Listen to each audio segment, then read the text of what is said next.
पास मसला पूछने के लिए कुछ लोग आ गए तो 4-5 साल का बच्चा भी था जिसके वालिद ने गुस्से में अपनी बीवी को 3 तलाकें दी थी। तो छोटा सा बच्चा, कपड़े भी फटे पुराने, और हालत बता रही थी कि गरीबी है। तो जब मैंने मसला बताया कि 3 तलाकें हो गई हैं तो वापस जाने लगे। तो बच्चा मुझसे कहता है, देहाती आदमी तो कहने लगा, मौलवी साहब मेरी अम्मा ते नानी कहनी असन पूछ के आई आप कि हुण असीं लहदा ही रहना है। तो उस बच्चे की नौनिहाल की वो कैफियत देखी तो मैं रो पड़ा। मैंने कहा यार, ये बच्चा बेचारा माँ बाप के होते हुए ये यतीमों जैसी ज़िंदगी गुजारेगा क्योंकि बाप ने तलाक दे दी। किस तरह मसाइल नहीं बताए लोगों को, तालीम से आगाही नहीं किया। और इसमें बहुत बड़ा जुल्म है उन लोगों का भी जो जनाजे पे खड़े होके तो कह देते हैं, मेरी तरह के लोग, अच्छे उलमा की बात नहीं करता, वो कह देते हैं देखो जिन लोगों को जनाजा नहीं आता, भैया आपने किस दिन इशा के बाद क्लास लगाई थी जनाजा सिखाने की? ये तो आपने कह दिया लोगों को कुरान जी ठीक नहीं आता। तो यहाँ तो बेचारी बीबियाँ जिनको सही पढ़ना नहीं आता वो मिशन बना लेती हैं कि मैंने इतने 100 को कुरान पाक पढ़ाना है, बेवा हो गई हूँ, तलाक याफ्ता हो गई हूँ, सारी ज़िंदगी कुरान पढ़ाऊँगी। हम क्यों ये मिशन नहीं बनाते, क्यों इस तरफ सफ़र नहीं करते? एक तो दीनी मालूमात में, दीनी उलूम में अपने आप को लगाएं और ज़ौक़ पैदा करें कि जो चीज़ें मुझे नहीं आती मैंने वो सीखनी है, जो मामलात मुझे नहीं आते मैंने उनकी तरफ सफ़र करना है। एक तो अपना ये मिजाज बनाएं। और जब आप दीनी उलूम सीखते हैं तो पता है कौन सा मंज़र कायम होता है? मंज़र वो बनता है कि हज़रत अबू हुरैरा भी दीन सीखा करते थे, हज़रत अब्दुल्ला इब्ने उमर भी असहाबे सुफ़ा में रहा करते थे, हज़रत अनस बिन मालिक भी रहा करते थे। और ऐसा मंज़र बनता है कि हज़रत सैयदा खदीजतुल कुबरा रज़ी अल्लाह तआला अन्हा फरमाती हैं, सैयदा फातिमा हुजूर की गोद में बैठी होती थी और नबी पाक से बातें पूछती थी और हुजूर उन्हें बता रहे होते थे। सैयदा आयशा हुजूर से दीन की बातें पूछती। चौथा हिस्सा हमारी फ़िक़्ह के उसूल हज़रत फातिमा की, हज़रत आयशा सिद्दीक़ा की मरवियात पर मबनी है। अगर हमारी बच्चियां छोड़ दें डाइजेस्ट पढ़ना, छोड़ दें इधर उधर की मूवी देखना और वो किताब व सुन्नत पर आ जाएं तो बहुत सारे मसाइल ऐसे हैं जो उलझने से पहले ही सुलझे हुए हों। दीनी तालीम का मिजाज और ज़ौक़। और दूसरी आयत करीमा मैंने तिलावत की, अल्लाह करीम ने कुरान मजीद में फरमाया, या अय्युहल्लज़ीना आमनू कू अनफुसकुम व अहलीकुम नारा, ऐ ईमान वालों खुद भी दोज़ख की आग से बचो और अपने घर वालों को भी बचाओ। ओ वालिद, वो माँ जो बच्चों को भूख से बचाने के लिए मेहनत करती है, उनको मायूसी से बहुत सारे माँ बाप ऐसे होते हैं जिनके पास कपड़े लेने के पैसे नहीं होते ईद पे। क्यों? अजान शुरू होगी जी, अजान सुने जी। अजीज़ भाई, जिस तरह हम अपने बच्चों को देखें, बहुत सारे माँ बाप के पास गुंजाइश नहीं होती, लेकिन इस नीयत से कि बच्चों के दिल टूट जाएंगे, ईद पे कैसे गुजारा करेंगे, मुश्किल से भी कपड़े ख़रीद के देते। इस तरह हम अपने बच्चों को भूख से, प्यास से, मायूसी से बचाते हैं। इस तरह हमारे रब ने हमारे ज़िम्मे लगाया है कि तुम अपने बच्चों को कोशिश करो दोज़ख की आग से बचाने की।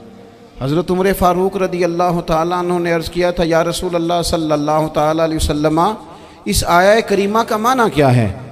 तो महबूब करीम अलैहिस्सलाम ने फरमाया, उमर, जिन चीज़ों का अल्लाह तुम्हें हुक्म देता है तुम अपने घर वालों को उन चीज़ों का हुक्म दो। जिन चीज़ों से रब रसूल तुम्हें मना करते हैं अपने घर वालों को उनसे रोको। अपने घर के अंदर निफाज़े दीन करने की कोशिश करो। मेरे भाई, बहुत ज़्यादा आजमाइश है हमारे घरों में, बेचैनियाँ हैं, इज़्तिराब है, बच्चों में सख्ती है, बहन भाई एक दूसरे के साथ लड़ते हैं, मिजाजों में तलखी आ गई। क्यों भला? इसलिए कि माँ बाप को जो बेहतरीन किरदार और जो हसीन तरीका घर में अपनाना चाहिए था, बच्चे तकरीर बाहर से सुनते हैं लेकिन वो फॉलो अपने माँ बाप को करते हैं। अगर माँ बाप में हौसला हो, सब्र हो, इत्मीनान हो, खुददारी हो, थोड़े पर गुजारा करने का मिजाज हो। देखें ना, आज डिप्रेशन है, टेंशन है, पैनिक्स अटैक्स हैं, बड़ी सारी चीज़ें आ गई हैं। क्यों भला? सब्र नहीं, तहम्मुल नहीं, बुर्दबारी नहीं। आजमाए। एक दिन एक बच्चा मेरे पास आ गया मदरसे का और आके वो रोने लगा। मेरे घर वाले कहने लगे खाना छोड़ दें, पहले इसकी बात सुन ले। मैंने कहा पुत्र क्या हुआ, किसी ने मारा है किसी उस्ताद ने? कहने लगे नहीं हजरत, घर फ़ोन किया था तो मेरी अम्मा और अब्बा की लड़ाई हो रही है। बच्चा कांप रहा है, टांगे कांप रही।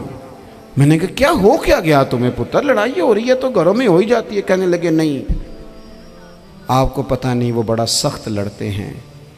मेरे वालिद जब मेरी वालदा को मारने के लिए आगे बढ़ते हैं तो हम सारे चारपाइयों के नीचे छुप जाते हैं, हमें खौफ आता है, वो मंजर खतरनाक होता है। ये कौन तकलीफ़ दे रहा है अपने बच्चों को?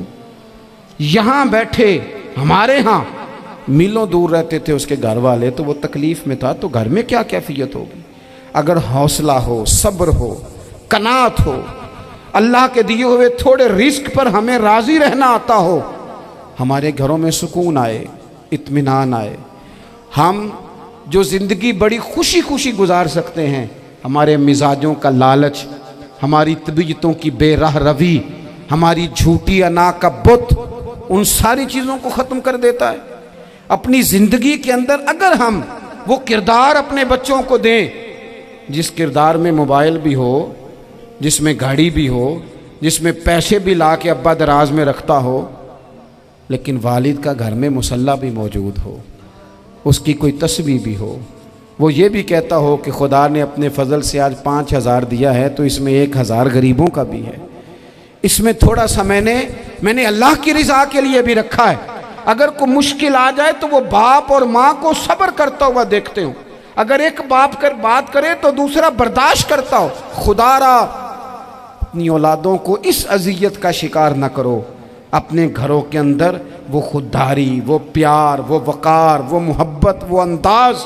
आप थके हुए हैं, कोई शक नहीं, आप बहुत सारे मसाइल का बाहर शिकार होंगे, कोई शक नहीं, लेकिन आप बाहर से थक के आए हैं। और अगर आप बाहर अपनी फैक्ट्री के मालिक हैं और दफ्तर के बड़े हैं तो घर में भी तो आप बड़े हैं ना। आपकी माँ भी तो इंतज़ार कर रही है, उसने भी तो दुखड़ा सुनाना है ना आपको। आप ये देखिए कि आपके बच्चे भी तो इंतज़ार कर रहे हैं, वो चाहते हैं कि अब्बा आके बैठे तो हम उनके सीने पे चढ़ के थोड़ा खेलें।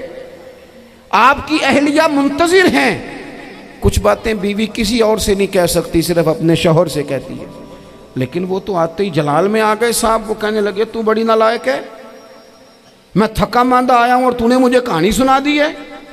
वो उस खातून से शिद्दत के साथ पेश आने लगे। मेरे रसूल पाक की हयात नूर को देखो, हज़रत उम्मे ऐमन हुज़ूर की रज़ाई वालदा हैं, उनकी भी खिदमत हो रही है। हज़रत हलीमा सादी आ रही हैं तो खिदमत हो रही है। हज़रत अब्बास हुज़ूर के चचा हैं तो करीम फरमाते हैं मेरे चचा हैं बाप की जगह पे। हुज़ूर दोस्त अहबाब सहाबा ग़ुलामों सब के साथ प्यार कर रहे हैं। 9 अज़वाज मुतहरात हैं घर के अंदर। और कैफियत ये है कि हुज़ूर सिर्फ उनकी ज़रूरतों का ही ख्याल नहीं करते, ख्वाहिशात का ही ख्याल नहीं करते, बल्कि मेरे करीम का तरीका ये है कि कोई बंदा आज बोल क्या रहा है, वो कहाँ खड़ा है, आज उसके जुमले किस तरह के हैं, उसका लहजा किस तरह का हो गया है और उसे ठीक कैसे करना है। महबूब इसका ख्याल फरमाते, तवज्जो करते। मैं कहता हूँ कि हम सबको शौक़ आया है आराम करने का। मैं सुबह 11 बजे से पहले अपने घर से निकल आया था और ये वक्त आ गया है और रात को खुदा जाने किस वक़्त घर पहुँचना है। कई दफ़ा कैफियत ये होती है कि गाड़ी से उतरते हैं तो फिर दिल करता है कि कोई उठा के चलाए ना कभी। इसके बावजूद बहुत सारे लोग नाराज़ रहते हैं कि हमसे मिल के नहीं गए, फ़ोटो नहीं खिंचवा के गए, फलानी जगह चाय नहीं पी के गए। ये तसलसल है। लेकिन मैं जितना मर्ज़ी थका मांदा घर जाऊँगा ना, कभी ऐसा नहीं हुआ कि मैं घर जाऊँ तो बड़ी टेंशन में जाऊँ। मेरी घर वाली एक दिन मुझसे कहने लगी आपने कभी नहीं कहा कि मैं थका हुआ आया, बंदा थक भी तो जाता ही है ना, कभी कहाँ करे ना। मैंने उसे कहा पता क्यों नहीं कहता, इसलिए नहीं कहता कि मैं नहीं चाहता कि मेरे बच्चे ये कहें कि हमने दीन नहीं पढ़ना, हमारा बाप तो बड़ी मुश्किल में है। हम अपने काम के बारे में अपने घर में शिकवे करते हैं। आप किसी बच्चे से पूछ लें कौन सा काम करना है, कहता जो अब्बा जी कर दे रहे वो नहीं करना। क्यों? कि अब्बा जी हर रोज़ तो कहते हैं मैं बड़ा उलझ गया हूँ, ये काम बड़ा मुश्किल है। मैं चाहता हूँ कि मैं अपने बच्चों को ये बताऊँ कि पुत्र मैं तो जिधर जाता हूँ फूल ही फूल हैं। मैं तो जिधर से गुज़रता हूँ मोहब्बत ही मोहब्बत है, मैं तो जिधर से देखता हूँ दुआएं ही मिलती हैं, ताकि उनका शौक़ पैदा हो। मेरे अजीज़, आप थोड़ा सा दिल बड़ा करें। अगर आप एक की वजह से पूरा घर सुकून में आ जाता है तो आप दिल बड़ा क्यों नहीं करते? जगह ढूंढते हैं बस मुझे कोई तंग ना करे, कोई मेरी बाप माँ बदौलत को कोई परेशान ना करे। बुखारी शरीफ सुनिए, हज़रत आयशा सिद्दीक़ा रज़ी अल्लाह ताला अन्हा बैठी हैं। हुजूर फरमाने लगे, आयशा आज एक बात ना बताऊं तुम्हें? या रसूलल्लाह बताइए। हुजूर फरमाने लगे, जब तुम मुझसे नाराज़ होती हो तब भी मुझे पता चल जाता है, और जब राज़ी होती हो फिर भी पता चल जाता है। तो हज़रत सैयदा आयशा सिद्दीक़ा बात सुन के बड़ी खुश हुई। या रसूलल्लाह वो कैसे? हुजूर फरमाने लगे, कभी कभी तुम कसम उठाती हो। या रसूलल्लाह हाँ। फरमाया, जब होती हो ना राज़ी, खुश, तो फिर कहती हो मुझे रब्बे मोहम्मद की कसम सल्लल्लाहु अलैहि वसल्लम। फिर तुम मेरे नाम के साथ रब करीम का नाम मिला के कसम उठाती हो, रब्बे मोहम्मद की कसम। या रसूलल्लाह बिल्कुल ऐसे ही है। और फरमाया, जब तुम्हारे दिल में कोई बात होती है ना,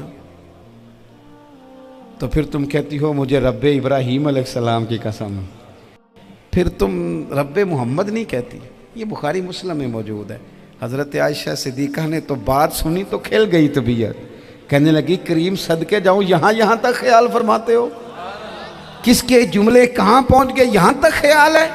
फरमाया, मुझे पता चल जाता है कि तुम्हारी कैफियत क्या है, कहाँ खड़ी हो। ओ भाई, हम तो अपनी माँ का भी ख्याल नहीं रखते।